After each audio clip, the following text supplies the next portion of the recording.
everyone, happy Thursday. Welcome to So What, the Marketing Analytics and Insights live show. I am Katie, joined by Chris and John.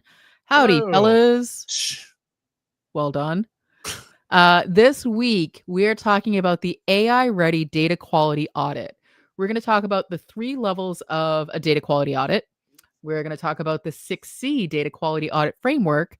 And we're going to talk about what AI will fail without good quality data, which I believe should be where AI will fail. But a human Katie wrote that, so here we are. So AI did not write that. Human Katie did write that with all of her poor grammar. So we're talking about data quality, and we've been talking about this for a couple of weeks. Well, let me back up. We always talk about data quality, but we've really kind of focused in on data quality in the past couple of weeks, starting with the LinkedIn algorithm paper that we put out that Chris compiled. Was it just a week ago? Maybe a little bit more, like a week A and little bit some more, but change. yeah. And so this was to help understand what was going on with the LinkedIn algorithm. And unsurprisingly, it's, at their whim, a bunch of large language models that they can tune up, tune down. And on Monday we recorded it. On Wednesday on our podcast, I'm getting all my days are just wrong this week. Chris and I talked about data quality to help train your social media algorithm. So you can get that at trustinsights.ai/TI podcast. And so, because we really want to help ourselves and our audience understand that data quality isn't just, okay, I've exported something from Google Analytics. Is it missing anything? Yes, no. Okay, great. That's my data quality. Data quality extends far beyond just the output. It's also the inputs. It's what you're putting in, but it's not just into your web tracking system. It's not just into your CRM. It's into your social media. It's into the content that you're producing. It's how you're disseminating content. It's how you're making choices about where things go. So, Chris, where would you like to start this week? Well, we probably should start with perhaps even the whole point of a data quality audit. Right? The whole point is to make sure that, like you said, what's going in makes sense. If you think of a data quality audit as the equivalent of, getting a product, taking out glasses and looking at the ingredients, buttermilk flavor powder, buttermilk natural butter flavor, maltodextrin, granulated garlic, granulated onion, sea salt, sugar, dried dill, and citric acid as a decidulant.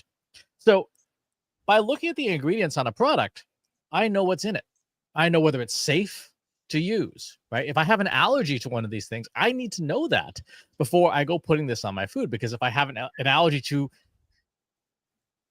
really long word, then and I consume it, it causes harm. You actually, Katie, talked about this recently with a conversation about data hygiene, right? Mm-hmm. Hygiene has like 3 levels. There's remediation, like you bad things are happening, you need to get clean. There's preventative, like brushing your teeth so that bad things don't happen, and there's optimization, doing things to advance your health, right? So that's like basic hygiene. Then with data, you have exactly the same thing. You have bad data that's screwing up your decision making. So you got to fix that, right? That's the baseline level. Then there's preventative. What can you do to prevent bad data from getting into your systems? And then there's optimization to say what new data or what additional data can we bring in to make our systems better. And so if we think about that data hygiene conversation in the context of a data quality audit, the data quality audit really is the diagnostic that tells you what level of hygiene you have. Well, and we talked about this in the newsletter this week, that even small things like skipping flossing, for example, if we're going in the hygiene analogy arena, let's say I skip flossing, 2 of the 7 days a week. No big deal, right? I've flossed the other 5 days. Well, that actually over time becomes compounded, so that when I go to the dentist, they're like, "Hey, you have a cavity." And I'm like, "What are you talking about? I've been brushing every day. I've flossed most days." They're like, "Right, but you're supposed to be flossing every single day." And so really trying to think about it in very simple terms, because when we think of a data quality audit, we're making assumptions that we have this like big wonking data set that has all of these issues and it's not clean and it's like messed up and it's got like strings where there should be numbers. Like it's not even that deep. It could be something very simple, but it's those small, tiny things that we think, oh, that's not a big deal. I'll deal with that later. Oh, it's just missing one day. That's fine. It's not going to matter. Over time, those small issues compound to be very large things. And then you're making decisions based on what you think is really good data, but has actually become really poor quality data. And so I would say the data quality audit, or the purpose of doing a data quality audit, is to make sure that you're doing, making the right decisions. You may not see big issues, but you may have some things that over time, if not addressed, it's like an injury or anything else. It might be okay today, but 3 months down the line, 6 months down the line, some of us going to PT 30 years down the line, it's a big deal and you have a lot of work to do. Yep. So the 3 levels of a data quality audit, there's baseline human, which is I'm going to go into Google Analytics and I'm going to look at my data. I'm going to run reports. I'm going to examine the data along the 6 dimensions of good quality data to figure out, is my data in good shape? And that is something that everybody can and should do, right? That's level 1. Level 2 is to use automations to process the data and do things like spot anomalies. Right. And so this is what I would call classical machine learning, where you're looking for, hey, what happened there? We see this, for example, in our CRM data a lot. There's some forms just attract garbage submissions. And, you can always tell it's Nick 6 and then a long string of numbers and then some random, domain on the other end. Like, okay, clearly that's 280 of those is in a row is pretty clearly not good data. And then at the highest level is almost what you would call agentic data quality, right? Where you have AI, classical and generative, operating on your data in real time to alert you like, hey, you're getting more bad data than you thought today. And you already have experiences with some of these tools. You should, for example, with Google Analytics. Inside Google Analytics is the alerts facility. If you do not have an alert set up inside your Google Analytics that does something as simple as, hey, I noticed you've stopped sending data. Would you like? Are you aware of that? That your system is no longer sending data. That's one of those things that you should know, right? And those alerts are part and parcel of the system. Well, you can do obviously a lot more than that now with generative AI, but those would be some of the very basic things that an agent would do to increase the data quality. And if you think about it, that kind of maps to the levels of hygiene, where you have, we just got to get caught up. We got to get the house in order to get caught up. Now, okay, let's talk about preventing things, using automations to clean data on the way in, perhaps. And then ultimately doing that proactive, let's make everything better and know well in advance that something's going wrong. So before we get too deep into the AIification of data quality, John, as the person who I would argue owns our CRM, how much do you think about the data hygiene going in? Like, so you do a lot of the input into the system along with, the automation that comes in. How much do you think about the data hygiene and the process? And you can be honest. This is a safe space. I'm not going to hold it against you during the course of the live stream. We'll talk offline. I'm just kidding. No, things have changed a lot. So much. It used to be a critical thing that, in other organizations, I'd have to do it monthly because there were all these dependencies that had to be perfect below it. Like all the addresses had to be right because when you dump them to mail a catalog or to, do some kind of direct mail, that, your data had to be clean.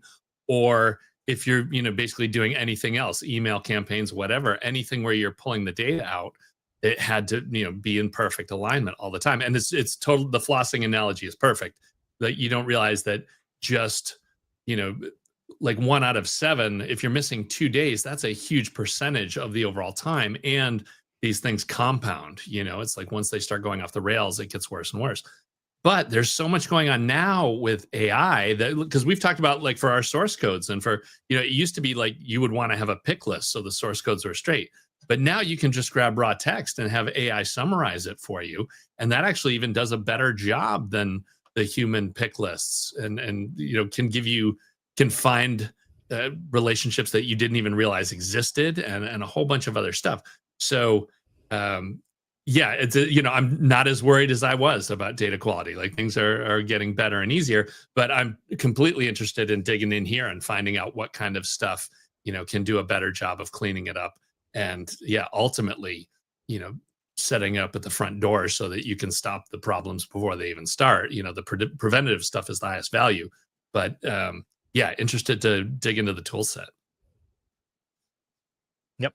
So the first place we should start is what data quality is, because you can't do an audit if you don't know what you're auditing. This is the 60 data quality framework, which you can get on the Trust Insights website. Go to trustinsights.ai, and it's under the Insights section.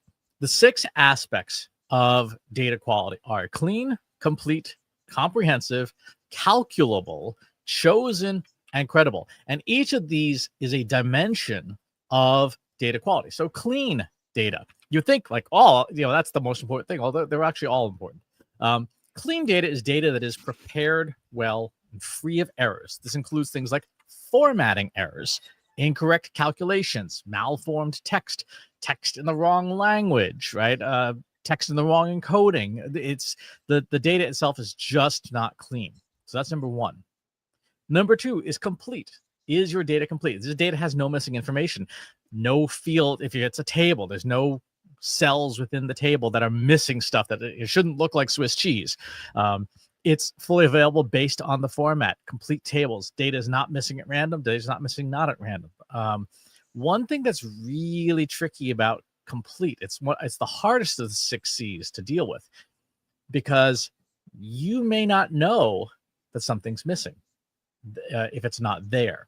For example, this lovely device, the iPhone, is one of the platforms that blocks a lot of trackers like Google Analytics. iPhone users are underrepresented in your data. When you look into your Google Analytics data, it won't show, iPhone, that was an iPhone, I have no idea. It's just not there. And because it's not there and you don't know it's not there, you don't know that your data is incomplete. That's number 2. Number 3 is comprehensive. Does the data answer the question that's being asked? Is it scoped correctly? For example, if I had, a food information of some kind, if my question is, what is the calorie count on this food? And there's no calories, not just a list of ingredients. It doesn't answer the question. All the other data is on here. The ingredients are on here, but there's no calorie information. Then it is not comprehensive. It doesn't answer the question being asked. Calculable is the most important for AI.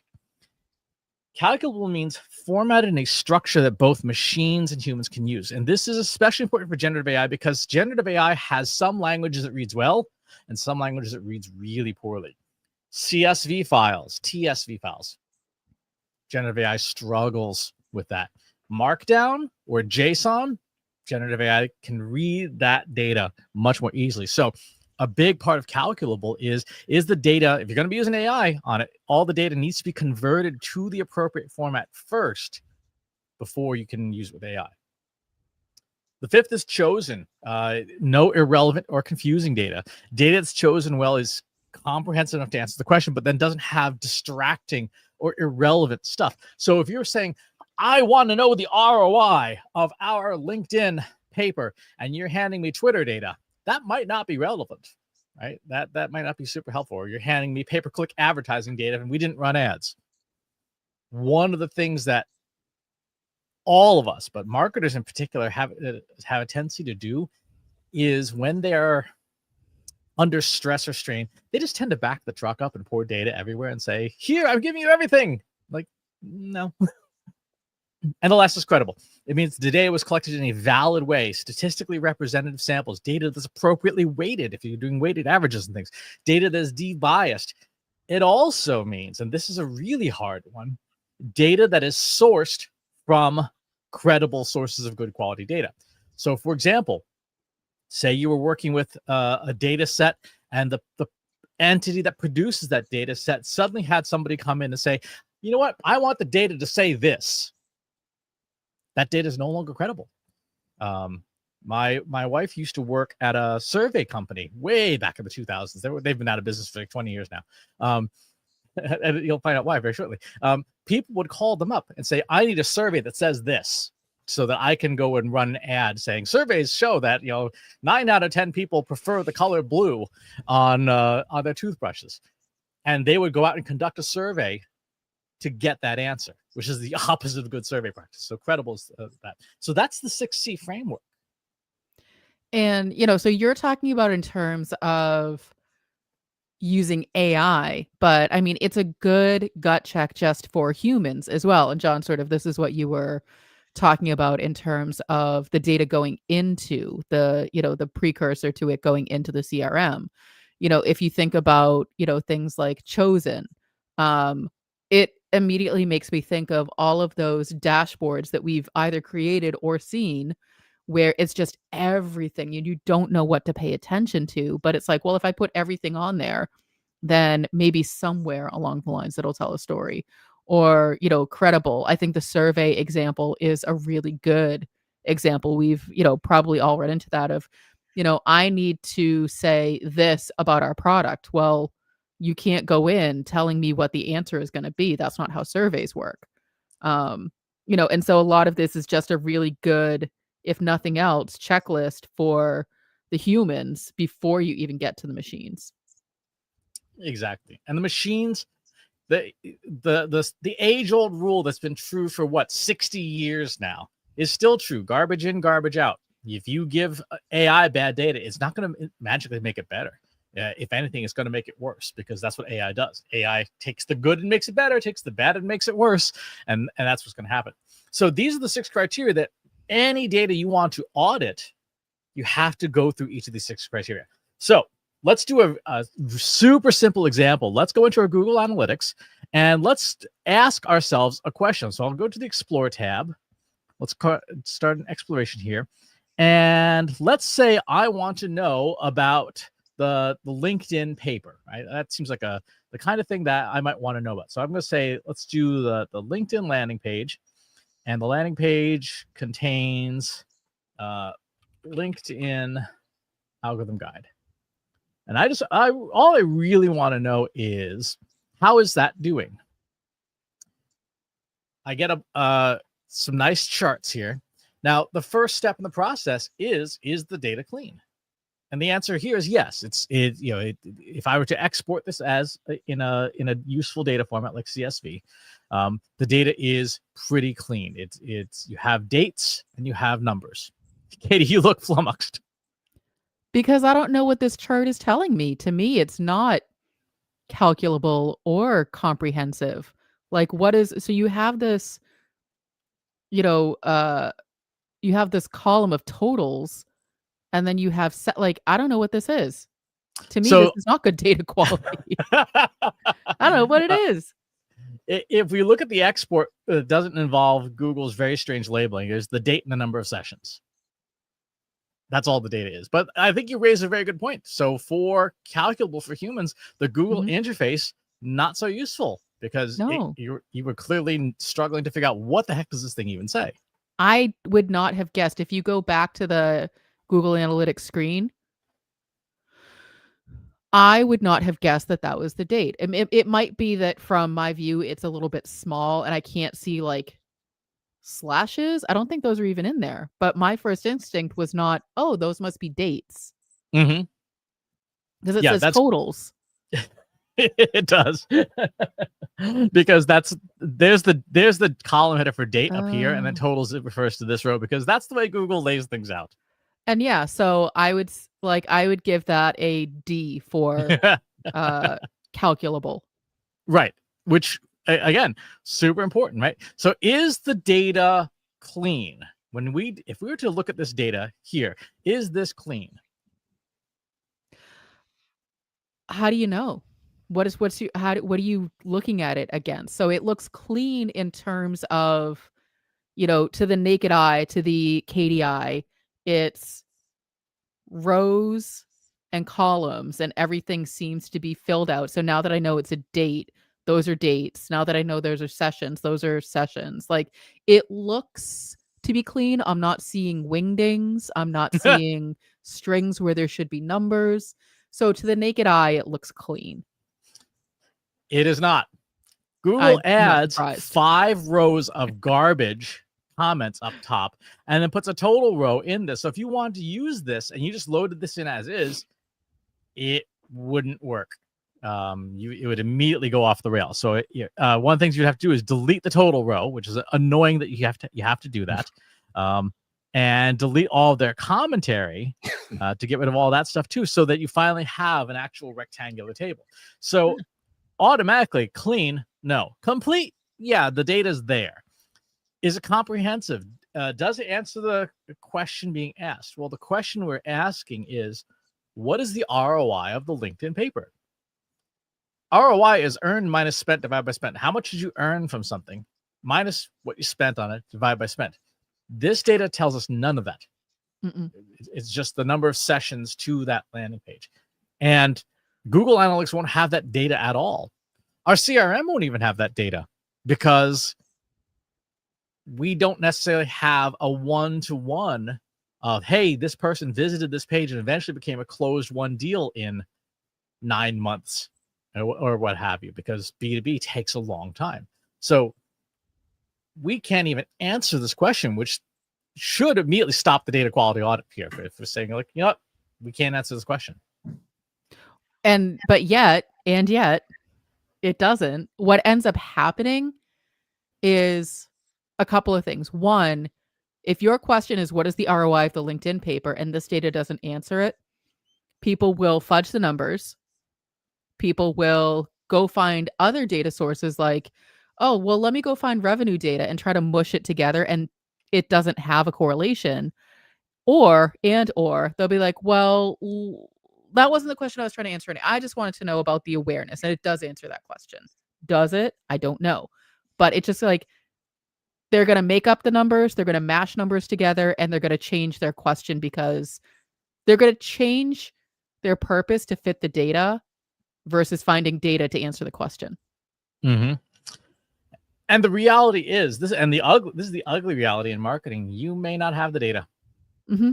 It just may not be there. Like, we know iPhones block a lot of things from click streams. We know certain browsers just flat out block things. We know that about 40% of your data inside of Google Analytics is inferred. So it's literally Google guessing based on usage patterns at the user level. So there's all these things that we know that could be wrong with this data. And that goes back to complete. Mm-hmm. We know the data is incomplete. We don't know how incomplete it is. And the only way to determine that is to look at companion data sets. So your next stop would be, well, if I don't have this information, where could I go get it? What would be the way to look at whether that data even exists? So the good and bad news is that there are other data sources that are available to you, but you got to go get them. And then you have to figure out, are they clean? And the answer to that also may be possibly no. So, for example, let's say at a very high level, we go to our Google Analytics. And Katie, you say, you know what? Forget all of this other crazy stuff. Just tell me how many people visited our website. We can do that, clearly, right? Can we? Oh, you're breaking my heart. The answer is no, not really.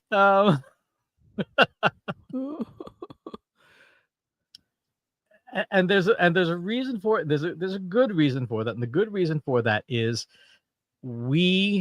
so much of the data is excluded because it just may not be there. So let's take a look. Let's go to our basic reports in GA4.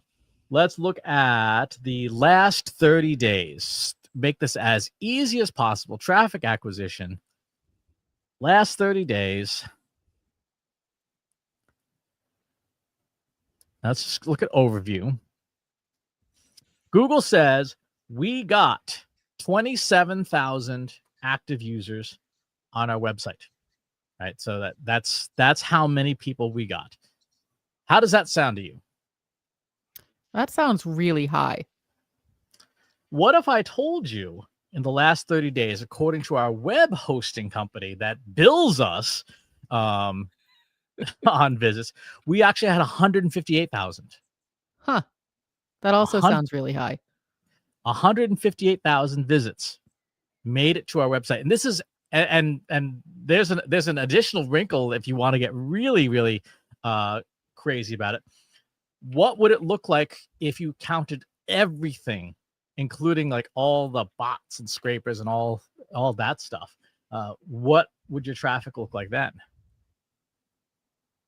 1 million visitors. But I don't even know where this is going, because there's just, those numbers just don't feel realistic based on historically. Because so we track the data on a monthly basis, have been for years. And when I look at traffic to the website getting into the 5 digits a month, which for some people that's no big deal, but for us that's a pretty big deal. Like, we have a very small website, and that's not where people get information about us. They tend to get it from other places. So that to me feels off, and I don't have anything to prove it other than my instinct and historical data. So if we look at our CDN, Cloudflare, the Trust Insights website in the last 30 days has 147,000 unique visitors, 4.4 million requests to the website, of which it serves up a lot cached. That just on the unique visitors is almost 5x what Google Analytics is seeing, which means one of two things. And this is the heart of data quality audits right here. This is why they are so painful. This is why a lot of people choose to have someone do it for them. You got to figure out what the actual answer is. Mm-hmm. And the way you do that is you export all of this data and you say, which one has the closest outcome to the thing that we actually care about?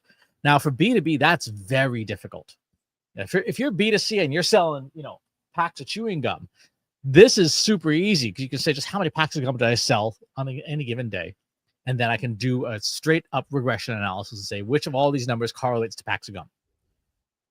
We can't do that because we don't sell, a data quality audit a day or a 10 a day or whatever. That's just not the way our business works.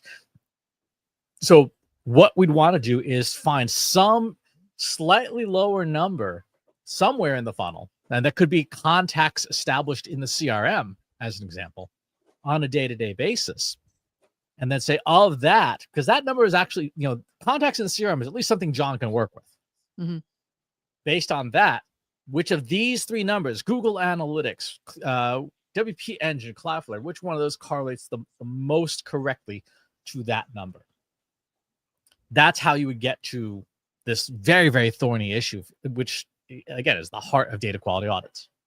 And it's for someone like me who was trained more classically, that you don't guess at data. You don't look for the closest directional data set. Like, the data is or isn't accurate, period. This is such a hard thing, even this many years in, over a decade outside of the academic world into this world. I still struggle with that. I'm still not totally okay with, all right, well, it's the closest to right, we think. Like, that destroys me.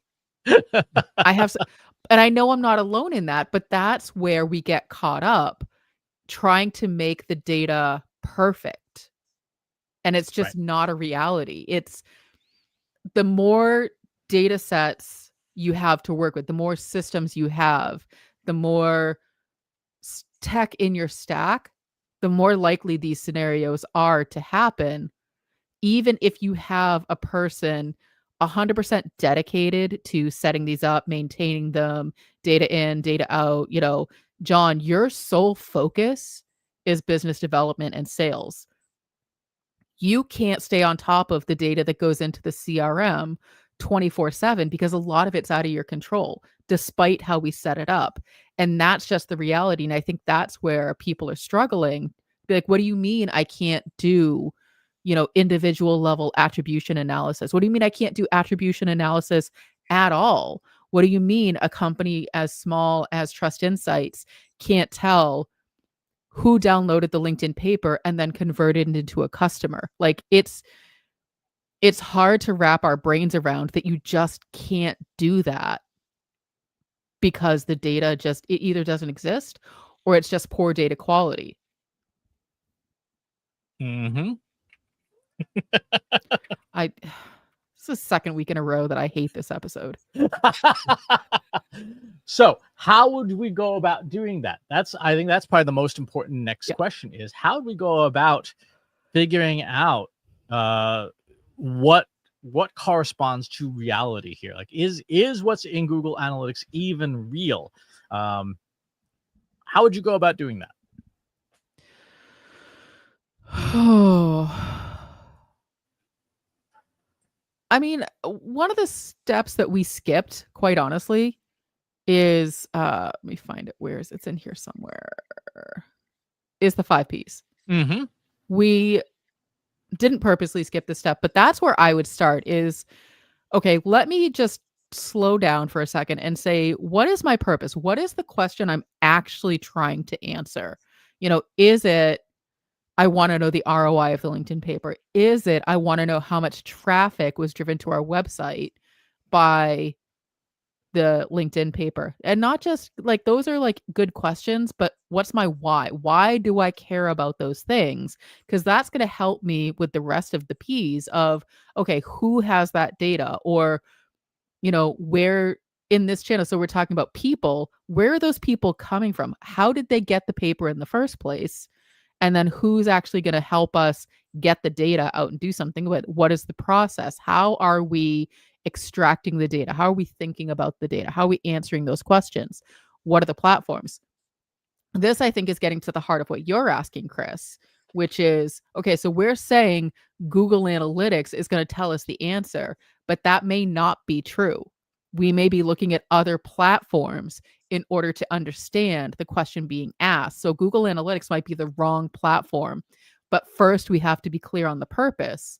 And then our performance is, did we answer the question in a satisfactory way? So did I understand if the LinkedIn paper drove traffic to our website so that we can do more of it, we can do less of it, we can do more thought leadership, things like that. We have to have a reason for doing it. So I guess that's in a long-winded way of answering your question, that's how I would start to think about, if this isn't telling me what I need to know, let me back up and check to make sure I'm even thinking about it the right way. Mm-hmm. And I think that is the most sensible approach is to question the purpose itself. Now, in the interest of helping folks, how would they actually do even something as a simple question like that? Let's go through an example using Google's Colab. So if you're unfamiliar, Colab is a data science tool. It is powered by Google's Gemini, which is, of course, Google's large language model. And unlike Colab started out as a pure coding environment. It was intended for nerds to be able to just run Python and other code remotely. Nowadays, it's sort of seen this revival as a generative AI coding environment, and that's super useful because we want to be able to use it and understand what's going on, but we may not necessarily know the coding language. The good news is now we don't have to. So let's do this. I'm going to take what I've done is I've taken those two files. I've taken two files from our website. One is from the form fills on the actual website. I've exported the data out of the exact form fills. And the second is I've gotten from Google Analytics and exported the number of thank you page visits from the website. Those two numbers should be identical, right? So the number of people who filled out the form should be identical to the number of people who got to the thank you page.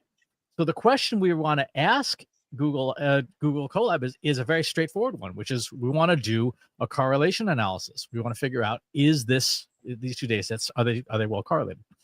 I've provided two data sets here. One is Google Analytics form completion data of the number of people per day that have filled out and completed a form on our website.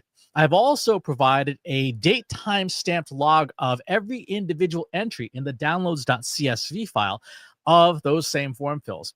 You're going to need to aggregate the downloads.csv file to day level counts first, and then perform a Spearman correlation to identify how closely correlated these two data sets are, and then provide a week level summary of how much drift or variance there is from one data set to the other.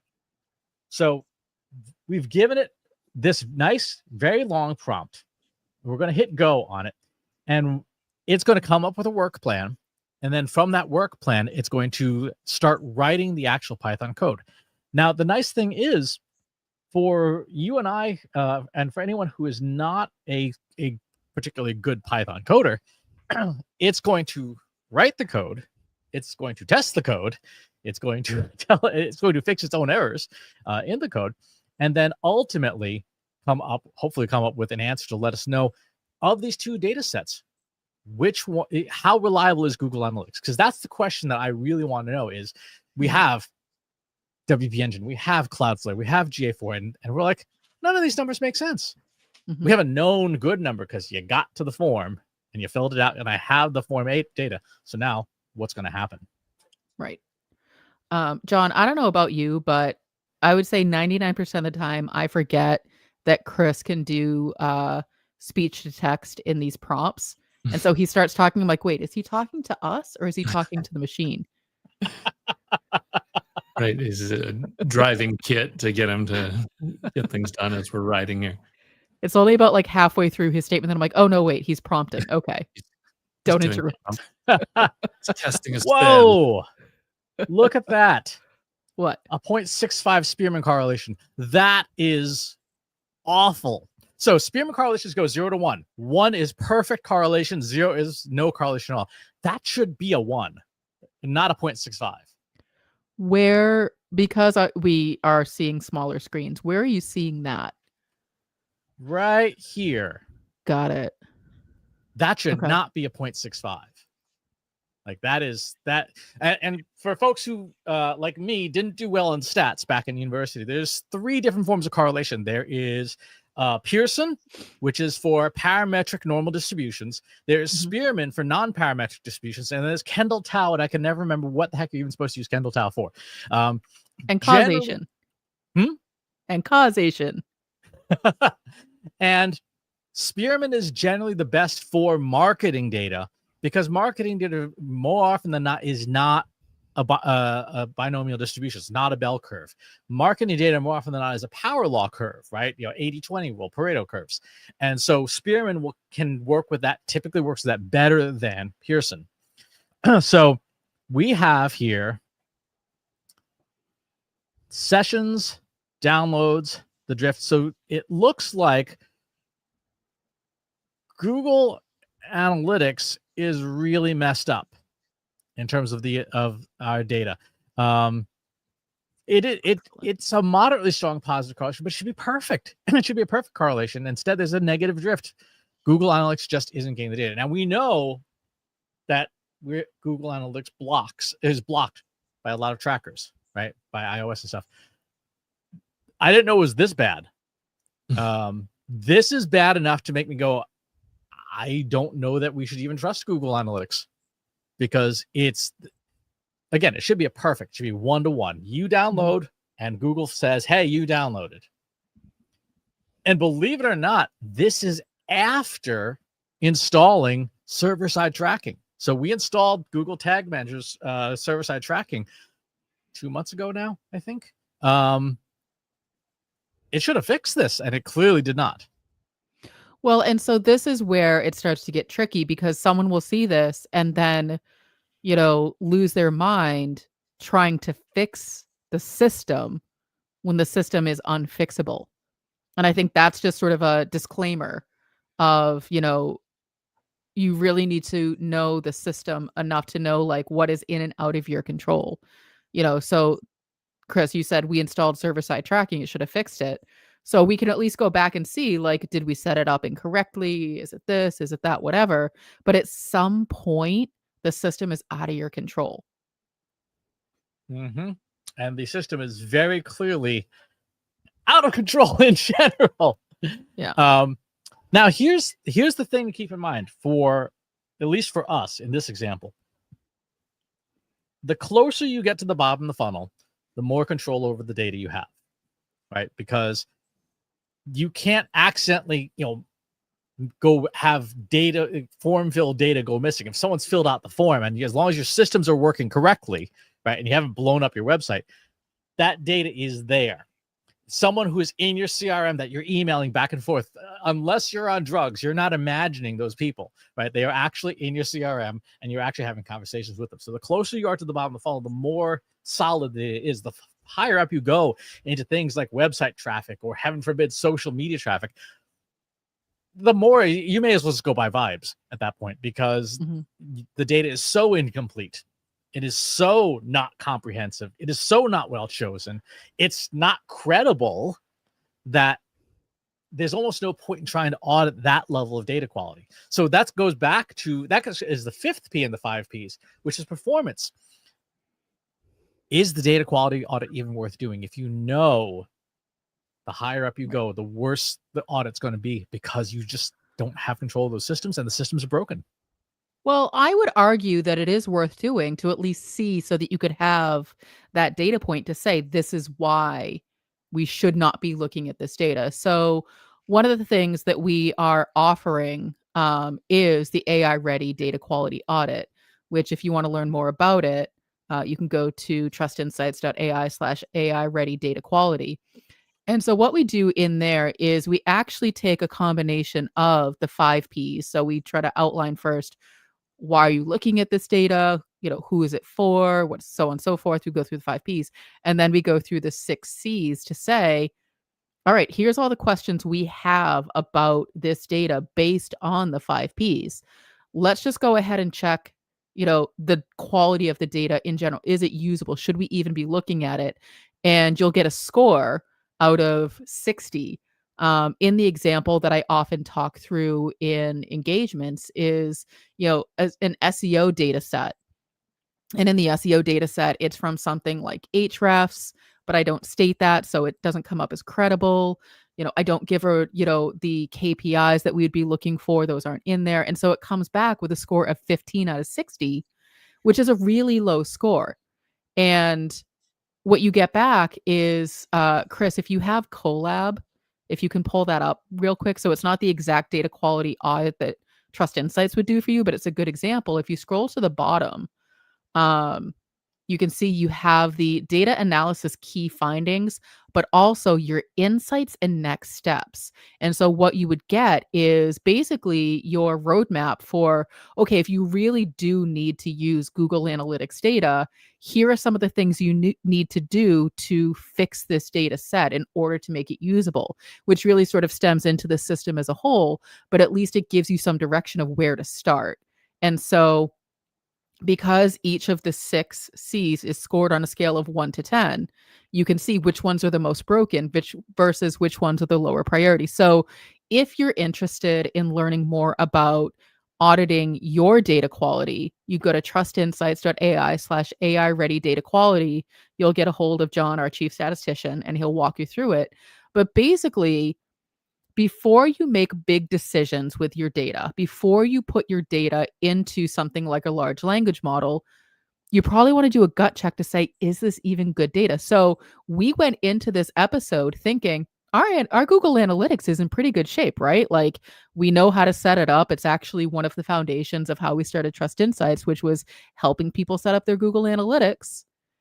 I would say, Chris, you are head and shoulders above a lot of people when it comes to understanding how the Google Analytics, Google Tag Manager, the Google ecosystem works. And yet we're still seeing now that the data quality that coming out of Google Analytics is pretty poor. And that says there are a lot in the system that we don't have control over. But unless we had done that audit, we wouldn't have known. We would have carried on saying, oh, yeah, this is telling us we feel confident in how it's set up. It's not a knock against us, the humans.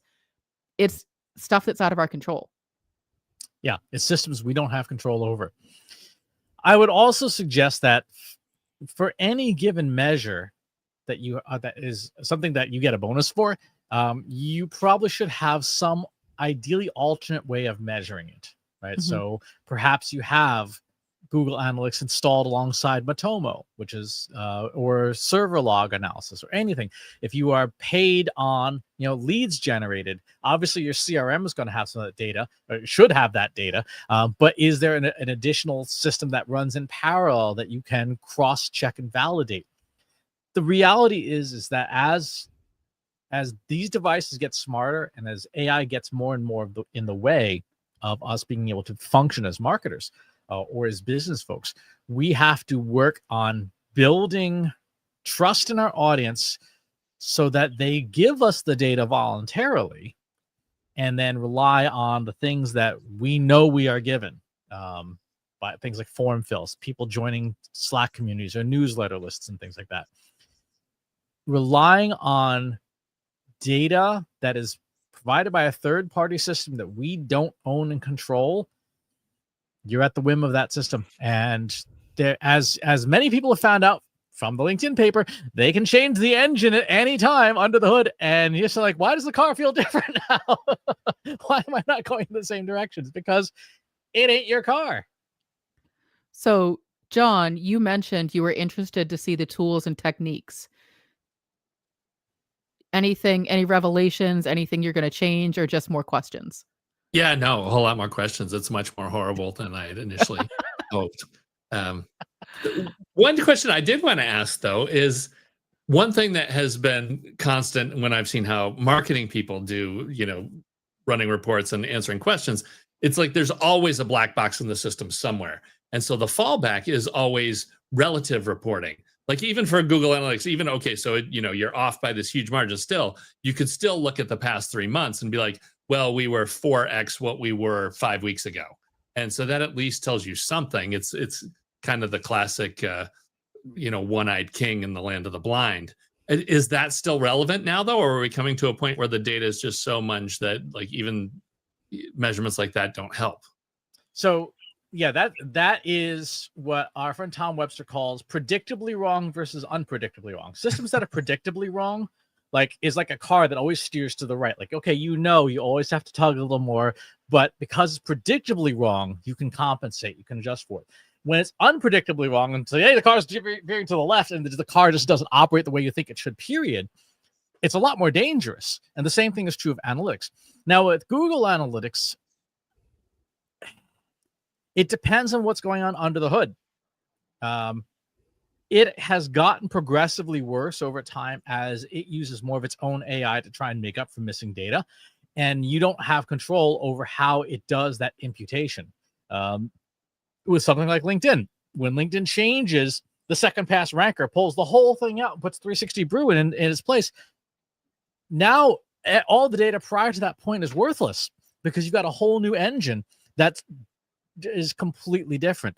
And so to Katie's point, you have to know what the system is doing to even know whether it's predictably wrong or unpredictably wrong. And the reality is, if it's a system that's not under your control, it's probably unpredictably wrong. I think the other side of that, John, that I would add is it's all about expectation setting. And so if your expectation is that I'm going to get a crystal clear, completely accurate number, then that's what you have to chase. But if you're like, I'm going to use this data directionally, to your question of like, are we at least moving in the right direction? So we looked at our Google Analytics website visits and it was 27,000 sessions. That's way higher than it normally is for a variety of reasons. But directionally, it tells me it's not zero. People aren't not coming to the website. People are coming to the website. What for? We didn't even get into that. But the website is doing something. So I can at least directionally know things are working. or we're getting spammed by bots every other day. It's one of the two. Exactly. So this concludes another week of Disappointing Katie. Thanks for tuning in, and we will see you all on the next one. Thanks for watching today. Be sure to subscribe to our show wherever you're watching it. For more resources and to learn more, check out the Trust Insights podcast at trustinsights.ai/TI podcast and a weekly email newsletter at trustinsights.ai/newsletter. Got questions about what you saw in today's episode? Join our free Analytics for Marketers Slack group at trustinsights.ai/analytics for marketers. See you next time.